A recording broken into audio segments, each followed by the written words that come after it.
Jaya Radha Madhava Kunja Bihari.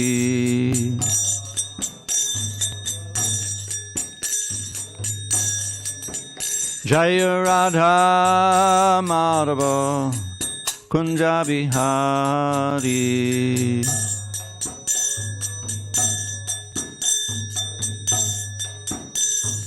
Gopi Jana Vallabha Girivardhari.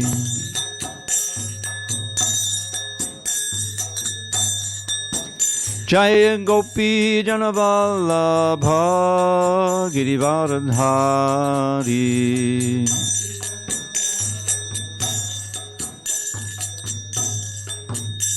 Yashodanandana Braja Jana Ranjana.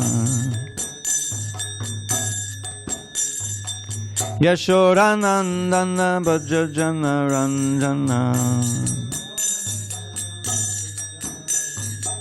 Yamuna Tira Vanachari. Yamuna Tira Vanachari. Jaya Radha Madhava Kunja Bihari.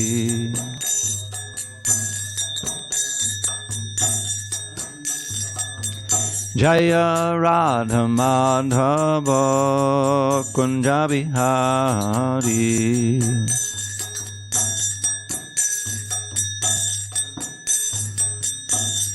Gopi Jana Vallabha Girivardhari.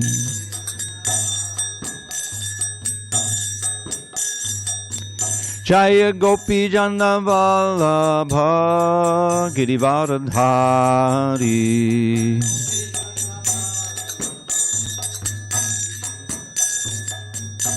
Yashodanandana Braja Jana Ranjana. Yashodanandana Braja Jana Ranjana. Yamuna Tira Vanachari. Jamuna Tira Vanachari.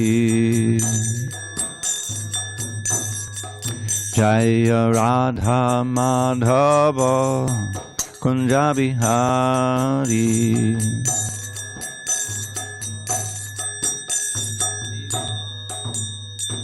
Jai Om Vishnupad Paramahansa Madhavajikacharya Ashtotar Sri Srimad His Divine Grace Srila A.C. Bhakti Vedanta Swami Prabhupada Ki Jai. ISKCON BBT Founder Acharya Srila Prabhupada Ki Jai. Jai Om Vishnupad Paramahansa Madhavajikacharya Ashtotar Sri Srimad His Divine Grace Srila Bhakti Siddhanta Saraswati Thakur Ki Jai. Ananda Koti Vaishnavini Ki Jai. Namacharya Srila Haridas Thakur Ki Jai. Kantaraj Srimad Bhagavatam Ki Jai. Samaveda Bhaktivinoda Ki Jai. All glories to the assembled devotees. All glories to the assembled devotees. All glories to the assembled devotees. All glories to Shri Guru and Gauranga. Narayanam Namaskritya Nadang Chaiva Narottamam Deving Saraswati Vyasam Tato Jayamudiriyet.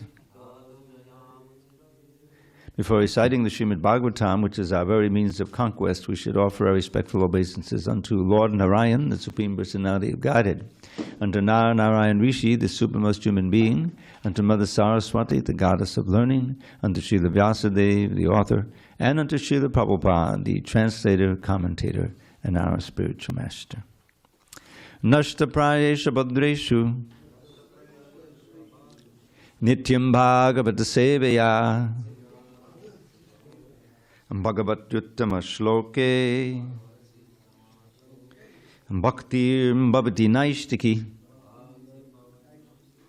by regular attendance in classes on Srimad Bhagavatam, and by rendering devotional service unto the pure devotee, all that is inauspicious within the heart is destroyed almost to nil. And loving devotion to the Supreme Lord, who is glorified in transcendental songs, is established as an irrevocable fact. Om Namo Bhagavate Vasudevaya. Om Namo Bhagavate Vasudevaya. Om Namo Bhagavate Vasudevaya.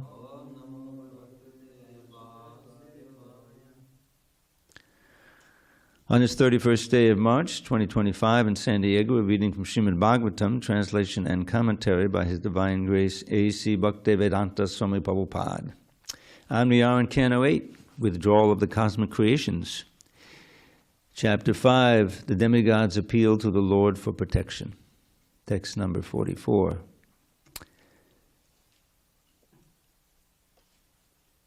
Namo Astu Tasma Upashanta Shakteye Svaraja Labha Paripuritatmane Guneshu Maya Rachiteshu Vrittibhir Na Sajjamanaya Nabasvad Utaye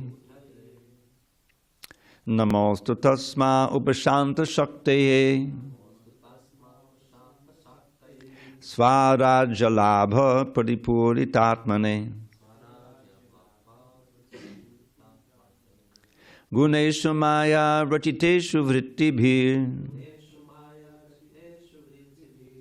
Nasajjamanaya Nasajjamanaya Nabasvad Utaye Namostu Tasma Upashanta Shakteye Svarajalabha Paripuritatmane Guneshu Maya Rachiteshu Vrittibhir Nasajjamanaya Nabasvad Utaye Namostu Tasma Upashanta Shakteye Svarajalabha Paripuritatmane Guneshu Maya Rachiteshu Vrittibhir Nasajjamanaya Nabasvad Utaye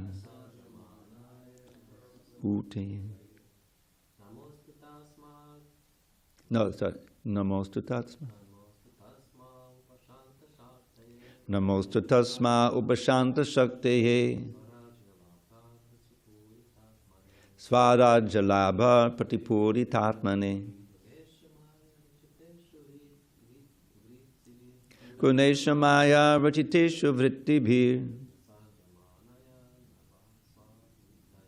Nasajjamanaya Nabasvad Utaye Namostu Tasma Upashanta Shakteye Svarajalabha Paripuritatmane Guneshu Maya Rachiteshu Vrittibhir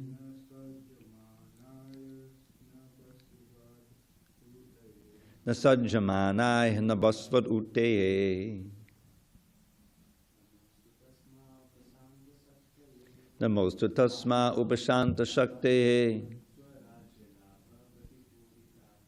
Svarajalabha Paripuritatmane Guneshu Maya Rachiteshu Vrittibhir Nasajjamanaya Nabasvad Utaye Namostu Tasma Upashanta Shakteye Svarajalabha Paripuritatmane Guneshu Maya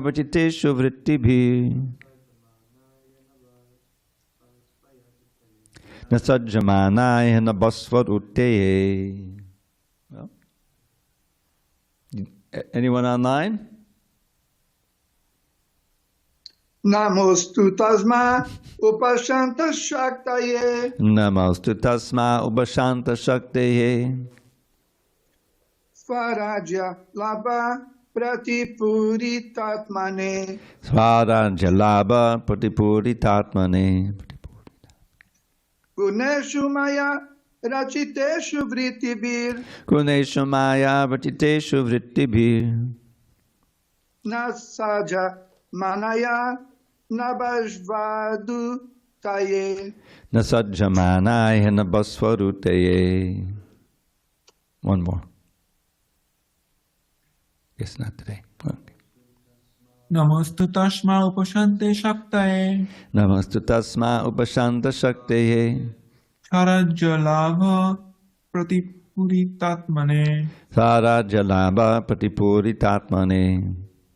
Guneshu maya rachiteshu vrittibhi. Guneshu maya rachiteshu vrittibhi.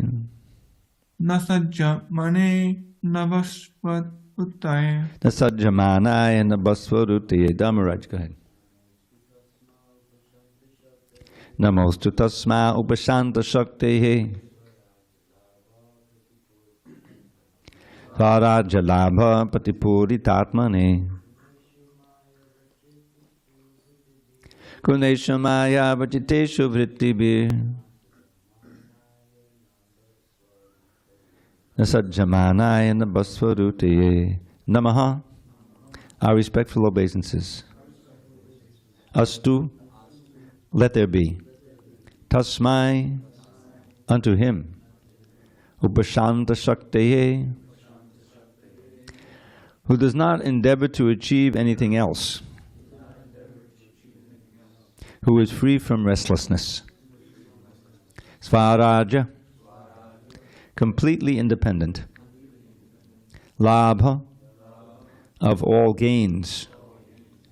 Pratipurita, fully achieved.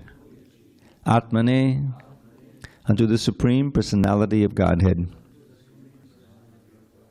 Guneshu, of the material world, which is moving because of the three modes of nature.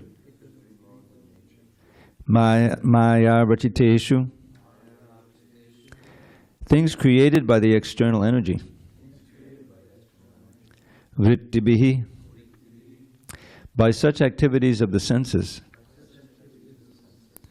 Nasajjamanaya, one who does not become attached, or one who is above material pains and pleasures. Nabasvat, the air. Utaye, unto the Lord, who has created this material world as his pastime.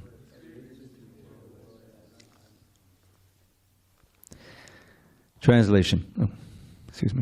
Translation. Let us offer our respectful obeisances unto the Supreme Personality of Godhead, who is completely silent, free from endeavor, and completely satisfied by his own achievements. He is not attached to the activities of the material world through his senses. Indeed, in performing his pastimes in this material world, he is just like the unattached air. Purport. We can simply understand that behind the activities of material nature is the Supreme Lord, by whose indications everything takes place, although we cannot see him. Even without seeing him, we should offer him our respectful obeisances. We should know that he is complete. Everything is done systematically by his energies, parasya shakti vividhaiva shruyate. And therefore he has nothing to do. Natasya karyam karanam cha vidyate. Prabhupada always uses this phrase, especially describing this verse, and by he has nothing to do, he means he doesn't have to do anything. There's a subtle difference there. As indicated here by the word upashanta shaktaye, his different energies act, but although he sets these energies in action, he himself has nothing to do. He is not attached to anything, for he is the Supreme Personality of Godhead. Therefore, let us offer our respectful obeisances unto him. Om Jnana Timirandasya Jnanandana Shalakaya Chakshur Unmilitam Yena Tasmai Shri Gurave Namaha. I was born in the darkest of ignorance, but my spiritual master, Srila Prabhupada, opened my eyes with the torchlight of knowledge. I offer my humble obeisances unto him and all members of Sri Parampara. So Lord Brahma is continuing to offer these prayers on behalf of the other demigods who are all disturbed because they've been attacked by the demons, and with their serpent weapons, they cause them great distress, and so they need help. And the result of this will be they declare a truce, and then they churn the ocean of milk, and a whole lot of pastimes come out of that. But here, let's contemplate the import of this prayer. So I was observing that the first number of these prayers that Brahma offers, he always offers obeisances, basically at the end of each prayer. And then there was a series of them, I think at least 10, where he has the refrain line, may the Supreme Lord be pleased with us. You remember that? And now he's back to offering obeisances, and I think that will continue until the end of the prayers. So that's significant. He doesn't actually pray, please help us, we've lost, like that. But he's saying, may he be pleased with us, and offering and glorification of all kinds. And then here now he has just regular offering obeisances again. So it's interesting because it means that he trusts that the Lord understands. Just like Prabhupada would say, Krishna knows what we need. There's no point in going and asking for, please give us our daily bread. He's feeding 8,400,000 different kinds of living entities and trillions of examples. But what is important is that we glorify him, and that we serve him, and that we rely on him for everything. In other words, we're already relying on him, as pointed out here and in other places, for the very necessities of life. He's supplying us. Why? Well, one can trace it back to where he says, they're all my children. Sarva yonisha konteya mortiyak sambhavanteya tasam brahma mahajona aham bija pradakpada. I am the seed-giving father of every single living entity in this world. And so naturally, he cares for us. And that's why he periodically comes down here. That's why he speaks the Bhagavad Gita. He sends his devotees. He's trying to get us back to the spiritual world. So we're the fortunate few, a few billion of us, but among the few billion, you take those who have some conception of God, and you take smaller and smaller circles. So there's relatively few who are willing to hear these authoritative sources of knowledge, such as Srimad Bhagavatam and Bhagavad Gita, as given by realized souls, and take that knowledge into our hearts and actually radically change our lives. Now, of course, children who are born into devotee families are most fortunate, and it indicates for sure that they've had some devotional activity in previous life. And even the fact that we take Krishna consciousness to the degree that we have, Prabhupada sometimes said about his disciples that he was sent to him by his spiritual master, or that anyone who's especially seriously involved in Krishna consciousness must have some background in previous life. Just like you have that famous verse from Devahuti, when Kapila Deva is instructing her. Aho bata supachoto gariyan yajigvagre vartate namatubhyam te pustapaste juhavu sasnaraya brahmanucho nama gurnantiyete. So aho means how wonderful it is. That even the dog eaters who might be have now somehow or other having the holy name just vibrating in their mouths. He doesn't say anything about pure chanting, just that somehow or other they're chanting the holy name. Must indicate that in previous life they visited all the holy places, they performed all the sacrifices, they studied all the Vedas and things like that. So it indicates that it's not an accident that someone out of thousands and thousands, are interested enough in devotional life, in the book that they got on the mall, that they'll pursue it and actually take up the process. So somehow or other we fall into that category, and even though we may not complete the course in this lifetime, we are very much encouraged in the Bhagavad Gita in several places where Krishna says, specifically in the second chapter, what is it? I forget what my verses ago. In this endeavor, there's no loss or diminution, and even a small advancement on this path protects one from the most fearful type of danger. That's what Prabhupada meant by the most dangerous type of fear. Whenever he quoted that verse, this is many times in his lectures, he always talked about how it saves one from the greatest kind of danger, not the most dangerous type of fear. So I think, anyway. But that's, so in other words, it's all auspicious, even just beginning Krishna consciousness, or even what to speak of taking it seriously and practicing seriously, for the rest of your life, or even for a few years. It assures that you'll take up that process in your next life. But on our side, we should, as Prabhupada made very clear, we should want to try to go back to Godhead in this very lifetime, to complete the course. Strive as hard as we can. Because, does anyone really want to come back to this world? At the state it's in now, I mean, it's hard to imagine even, existing as time goes on, the way things are going. But anyway, these pastimes, and it will culminate in this wonderful churning of the ocean, which has so many facets to it. Lord Shiva, there's a whole chapter, Lord Shiva saved the universe, and then Mohini Murti comes in at the end there and bewilders Lord Shiva. And so there's a lot of lessons in that churning of the ocean. And I don't know if you know this or if it's so important to know, but I always was taught that a tortoise are land-dwelling turtles. The land-dwelling turtles. The one who are amphibious, who can come out of the land and basically live in the water, are turtles. They're turtles.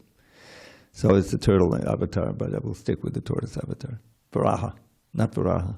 Kurma. Okay.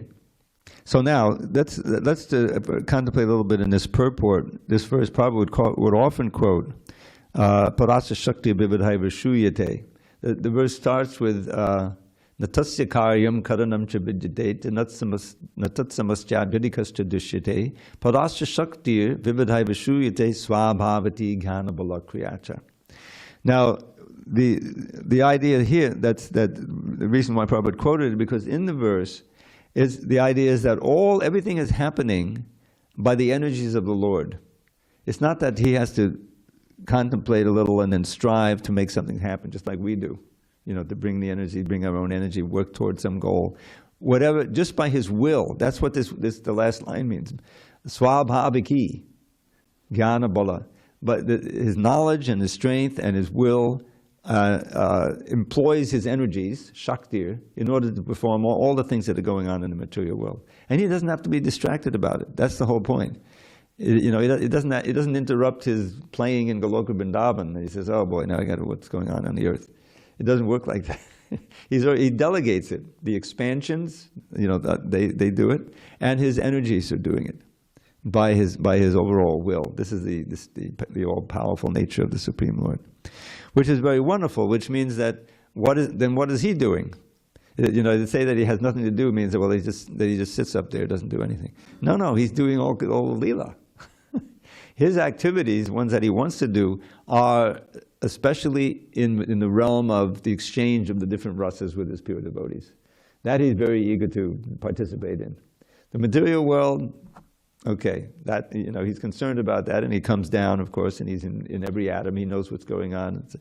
But that's all expansion of the energy, or expansion, or plenary expansion. It's taking care of the material world and the rest of the spiritual world, like on the planets and everything. So when you think about it, this is another opulence of God. When we'd love to be able to have something like that. All the things that we have to worry about, just the hard struggle for existence. We have to throw ourselves into it. It distracts completely from any fun that we want to have. Oh boy, I can't go to the party tonight. I've got to, do some extra work so I can get my money so I can pay the rent. And then, I have to worry my child is sick, And so all of that completely absorbs the materialist with our minute little consciousness and brains, But Krishna is infinite in every respect. And so all of that he's also paying attention to through his expansion as the super soul. It's not that he's not conscious of it, but his consciousness is so vast and so varied that he can reserve his main attention for what he really wants to do, which is engage in the pastimes in the spiritual world. And but he's always, he's concerned, because of he's promised that he, will help the devotees. And he says, and famously, I'm sorry, I forget the Sanskrit, but when Dravida Muni, this famous Dravida Muni, who was the principal here, who cursed Indrajumna, he was the one.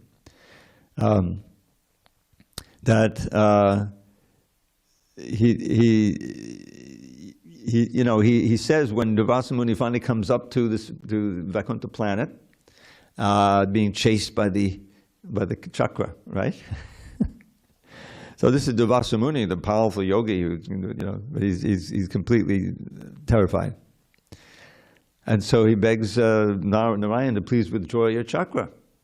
Makes perfect sense. It's his chakra, and Narayan says, "I can't. I'm completely controlled by my devotees. If you want to get this chakra off you, you have to go back down to Ambarish and get his forgiveness, which of course he gives, and he's saved. But that's an interesting thing, that Krishna, he enjoys putting himself under the control of his devotees. This is important. It comes out so obviously in the Damodar Leela. And you read the fourth chapter of the Adi Leela really is very rich and important. Why Krishna comes as Lord Chaitanya, the internal reason. And it's described there that my mother just chastises me, steals my mind away from the words of the Vedas. In other words, the official worship of Krishna, the Supreme Personality of Godhead, that's very good. But it's not on the same level as these intimate relationships he has with his friends and his parents and his gopis in the spiritual world. There he enjoys, like this one, I was reviewing it yesterday, as an ashtaka written by Rupa Goswami about Lalita Sakhi, And she is, of course, a very intimate associate of Srimati Radharani, friend like that. And it describes how, when Krishna and Radha meet, then sometimes there'll be a little gambling match or something like this, And if Lalita sees that Krishna's trying to cheat, then she'll chastise him seriously, much to his delight. Just as Mother Yashoda is chastising Krishna. And even though he's crying, he's enjoying it like anything. To be related to and to loved by his intimate devotees like that. So that's what Krishna really wants to do. And it's not that he doesn't have anything to do. He has all kinds of things to do in relation to his intimate devotees. But as far as the material world, that's all delegated.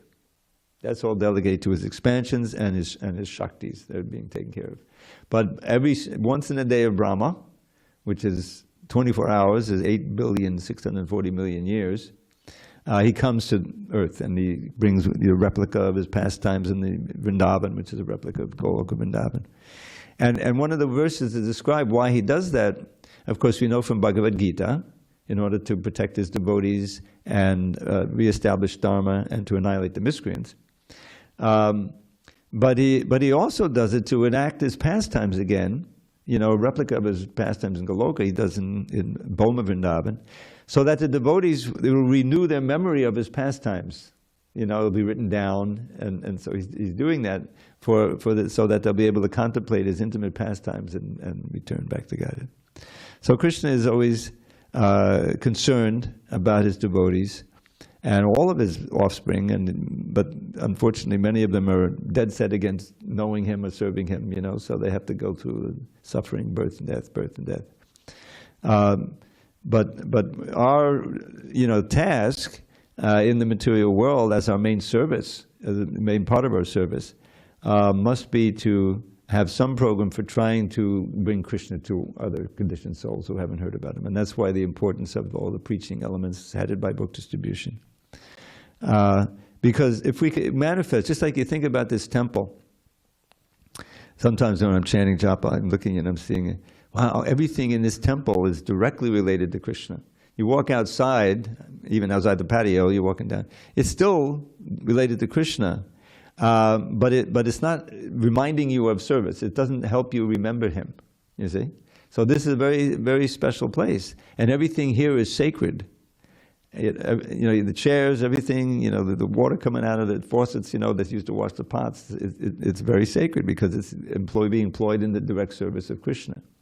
So that's a way of seeing, and that's one of the great blessings of a temple. At great effort, Prabhupada established a temple. It needs maintenance and, deity worship, everything.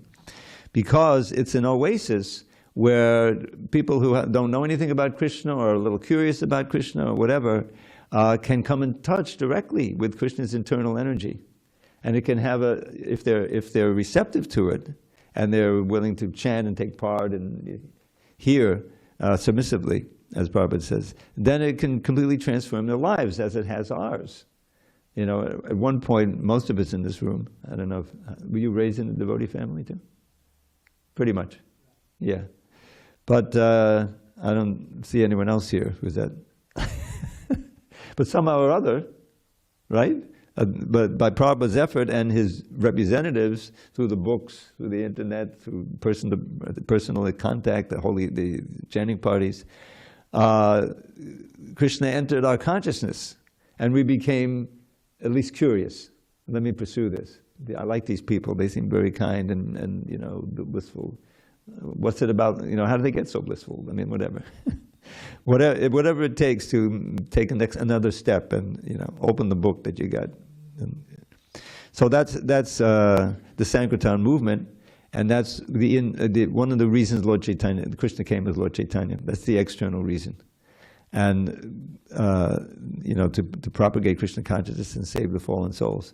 And the other was, the internal reason was to enjoy bhakti to himself from Srimati Radharani's point of view. That's there, explained at the beginning of the Adi Leela in the Mangala Charan, one of the verses there. And that's the import of chapter 4. It's chapter 4 of the Adi Leela. And what's really nice about chapter 4, there's a very nice explanation of Radharani, because that's essential. Who is Radharani? Lord Chaitanya wants to be in that mood. So you read these authorized verses about Radharani, and I always thought that chapter is very, very illuminating. They're all illuminating, but that one especially. So, okay. His different energies act. Well, he sets these in action. He himself has nothing to do. He himself doesn't do anything. So you can imagine that if sometimes Prabhupada would give the analogy of a big industrial magnet, and he may not even come into the office in the big plant every day. He's got his trusted representatives who know what he wants to do. Nowadays, he can just make a phone call or send a text or whatever, and 100 people will do that thing. So that's a pale reflection of Krishna's power, delegating.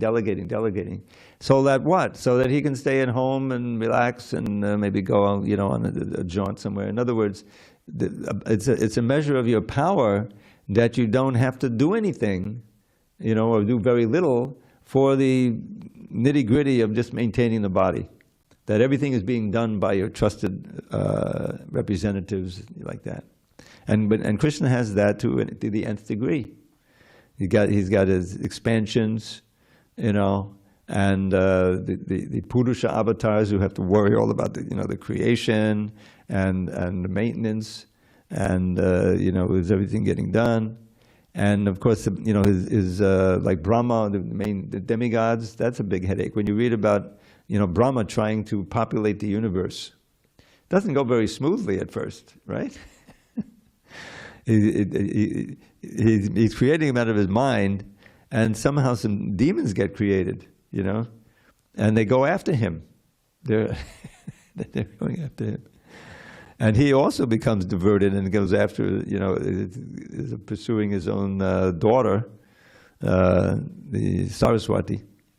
So it's not like, it shows how when you get in the material world, things don't always go as planned, even for Lord Brahma, But Brahma is so key here. He's the one who's offering the prayers, and his main service is to populate the universe and think that things are going smoothly and everything is being maintained.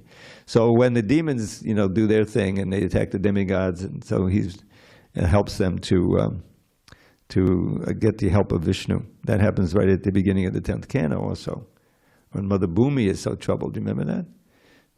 Because too many demons, So she goes to the demigods, and they all go to Brahma, and Brahma takes them to the shore of the ocean of milk, and then he just gets a message transmission from Garbhodakshay Vishnu or Chirodakshay Vishnu. All right, all the demigods take birth, in this family. I'm going to appear soon, and take care of everything. So that's the 10th canto. Krishna is about to appear himself. So, and it's even mentioned, all of them, the demons that he kills, he's not really killing them personally, he's killing them by his Vishnu expansion. Krishna's business, dance with the gopis, play with his friends, and, tease his mother and things like that. So, yeah, you read in the Krishna book, it's like a little Vishnu expansion that is actually killing these demons. Although it seems to be Krishna, and he's the one who's getting all the credit and all the glorification. Okay, it's almost 8:30. Are there any discussion on this verse or questions? This is, he's completely silent. He said, let it respect who is completely silent, free from endeavor, completely satisfied by his own achievements. So it's a contrast to us. We're never completely silent, and we're certainly not free from endeavor, and who is always satisfied by his own achievements. It always falls short, but Krishna's perfect. Okay, go ahead, Govardhan. Thank you for the class review. Haribol.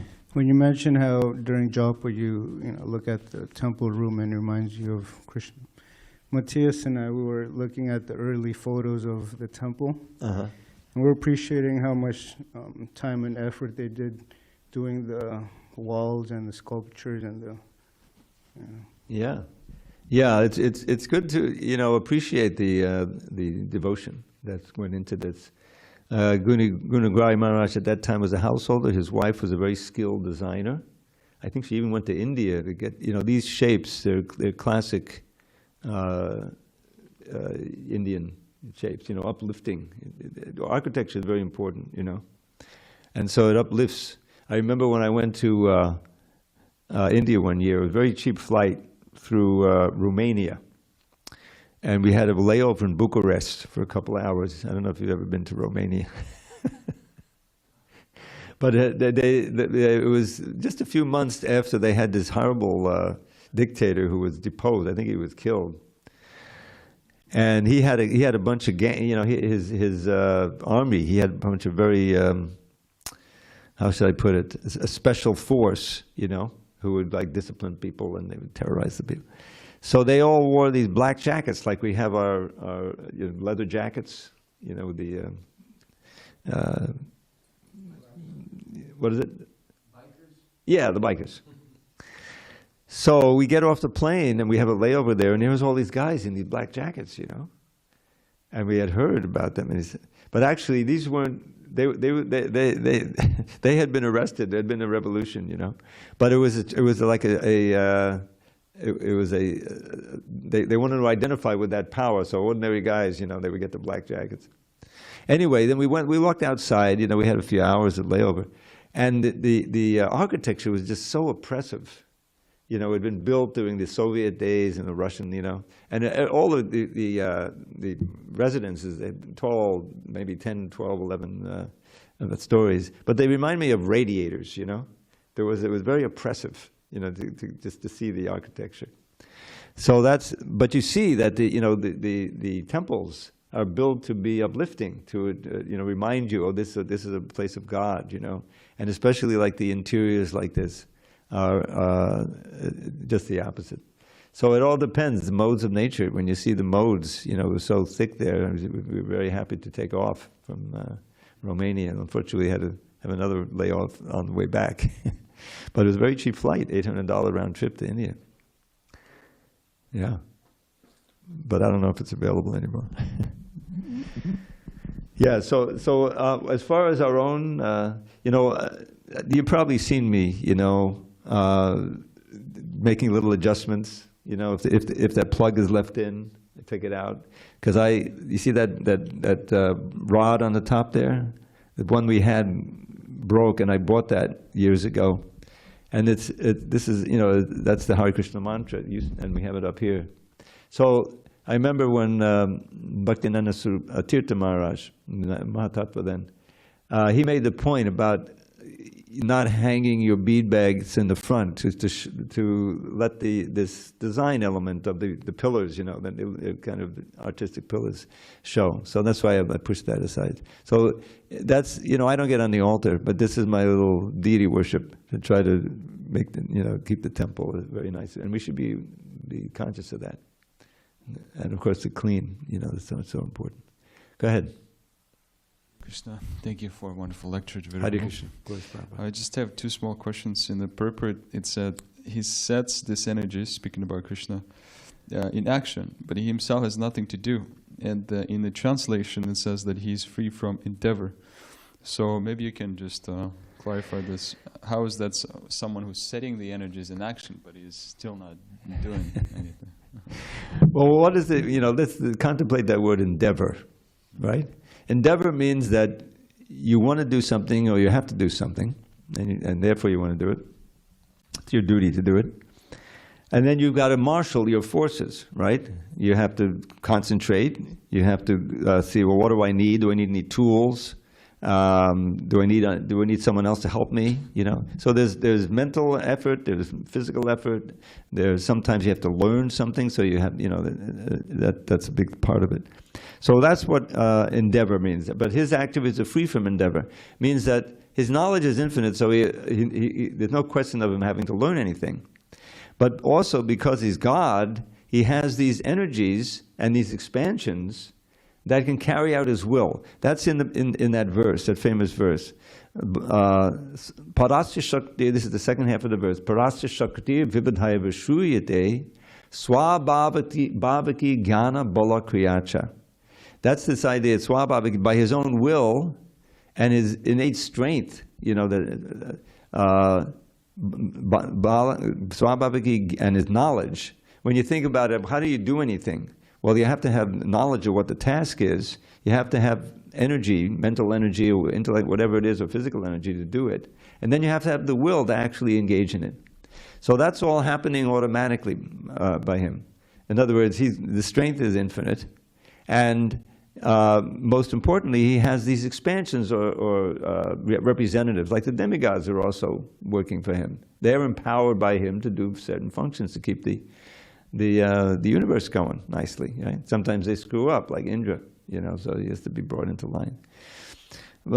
So that's what the meaning is this this idea that everything he's got everything planned and it's already arranged so that he can do what he really wants to do, which is the Leela, And sometimes he personally comes and engages with his devotees and saves, the planet Earth, whatever. But mostly he's got these representatives doing it, and that's what part of his strength. And therefore, he doesn't have to endeavor. He doesn't have to, worry, learn something, consult, But it's all there, built into his will and his strength and his knowledge, which is infinite. So that's how he's in contrast to us human beings. It's also interesting how it says that in performing his pastimes, he's just like the unattached air. Yeah. I was thinking of that interesting analogy. Have any comments on that? Yeah, I mean, the thing is that, in other words, he performs the pastimes. The pastimes are always perfect. even if his servants may not know exactly what's going on, you know, they may make a mistake and so forth. But he's so powerful that he plays at being like with the Kaliya. You know, that's one of my favorites. He plays at being, you know, conquered, basically. You know, but it's just a strategy to draw out this deep emotion from his beloved devotees. And then after 2 hours, when it says in the Krishna book, when they're at the point of death with their anxiety, and Mother Yashoda is trying to go into the water and everything, he breaks out, you know. So in this way, you know, he's unattached because he knows exactly what's going to happen, you know. It doesn't mean he's unattached to his dear devotees. You know, he takes pleasure from loving them and giving them pleasure and loving him. That's where the pleasure is. So that it doesn't mean in that way, but he's not attached in the same way we are, where it causes you to suffer. The material attachments are the causes of suffering, you know. So he's completely free of that. But on the transcendental plane, he has these attachments in different rasas and different relationships, and he gets great pleasure from that, from those attachments. So that's the way the spiritual world is working. But here it's talking about he's not attached to the activities of the material world. You know, whatever he's doing, it makes it into the spiritual world. So that's the way he is. I mean, why would he come as Lord Chaitanya? That's Krishna too. You know, he really wanted to feel what Radharani was feeling. So he was transcendentally attached to that. Hare Krishna. Okay, we have a question from our...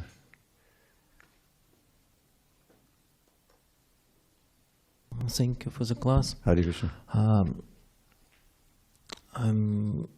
have a question that every one of us have free will to, Yeah. and Krishna don't violate it. In some places in scriptures we can find that if we desire to give up this material world and go back to Godhead, and Srila Prabhupada also sometimes said that this is only 1 second, you desire it and go. If you want it, Yeah, but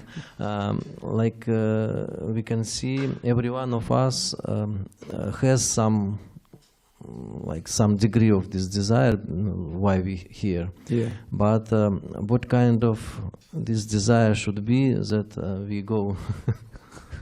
The problem is that, you know, you can just think of it, the unalloyed, that word unalloyed is so important, because it's not so easy to purify the heart. You know, Prabhupada says in 1 instant you can do it, you know. But the general thing is that it takes some time. It takes, you know, practice. And it's that seriousness that we have over time in the practice that we don't come to a certain state and stay there, but rather we want to go farther and farther and farther. And that's that famous verse. Krishna Bhakti Dasa Bhavitamati Kriyatam Yadikatopi Labhyate Tatra Lauryam Abimulyam Ekalam Janma Koti Sukatanga Labhyate. That this, the first line kind of defines the goal. Krishna Bhakti Rasa Bhavitamati, the mind absorbed in the ecstatic rasa of bhakti to Krishna, completely absorbed, with no impurities. If you can buy it in somewhere, you should buy it. What's the price? The price is your greed for it. So really, we're trying to cultivate that ardent desire for the goal, so much so that it inspires us to kick out all the latent impediments, the little impurities, and still, you know, lingering. So that's really what the sadhana bhakti is meant for, is a progressive purification, so much so, I mean, we can even experience it, you know, to some degree. I like to give the example of when I was a kid. Right now, you know, for the last 25 years, I've lived in this apartment right across the street from McDonald's. But I haven't had the slightest desire to go in there. Whereas when I was, I don't know, how old was I? 14, 15. We used to have a bowling league, you know, and suddenly like a block away from the bowling alley where we were, a McDonald's came up. They it hadn't been done. It was a McDonald's. Said, "Oh, great! Now we can have a cheeseburger and and fries before we do the bowling, or afterward, and we do it regularly." So, but now I can't imagine going into McDonald's. So at least I made that much advancement. But the point is that in a very deep sense, your desires are being purified by the process of Krishna consciousness. But how fast that happens and how deeply that happens depends on our determination, our will, and our sincerity. So that's what it means to be on the path, is that it all depends on our ardent desire, and there's so much chance to break through, like these festivals, or to go on a retreat, go to India and stay for a significant time and really take advantage of the devotees there and the places, and be part of it. Then you can kick out a lot of things that are impeding you, and you can feel yourself making advancement. And the advancement is simply an advancement of this desire, this ardent desire, and your appreciation of Krishna Katha and appreciation of good association, the deities, everything that we do. So one day, someone has brought some prasadam, from Jagannath Puri or from Vrindavan. Oh, please let me have some of that. Oh, now I'm connected to Puri. I remember my, like that. Rather than just, oh, really? Okay, I'll save it for later. So the evidence is there in your enthusiasm for all of the aspects of devotional service. So that's our sadhana. That's our task. How fast you want to go without, slipping back, and it's not easy. I mean, I remember, we had Prabhupada often said, and he has a list. There's almost 4,000 devotees that I think a little more than 4,000 that he actually initiated. But during the vicissitudes of ISKCON, in and out, and things like that, there's this book that's put out. You've probably seen it, called Tributes, Prabhupada Tributes. It's a parallel to the Vyasa Puja book, but it's only for Prabhupada disciples. And it's not restricted. You may have had this, whatever situation it is, you can write an offering for that. And it's a pretty thick book, but when you count the offerings, it's 200, 250, 300 maybe, max, Where's all the rest of the 4,000 devotees? So lucky to, come to the point of steadiness in Krishna consciousness, but we should build on that and try to really cultivate, taste for everything, rasa. Ruchi. Okay, it's a little late. Any remote questions? Vijay, something? Yes, Dravida Prabhu, I have a question. May I? Go ahead. Yes, in the translation, I read that, quote, "who is completely silent," close quote. So based on this quote, my question is, if the Supreme Personality of Godhead is completely silent, why did he chant Bhagavad Gita to Arjuna? I think the silence is, let's see, let me see the Sanskrit with that. Which one is it?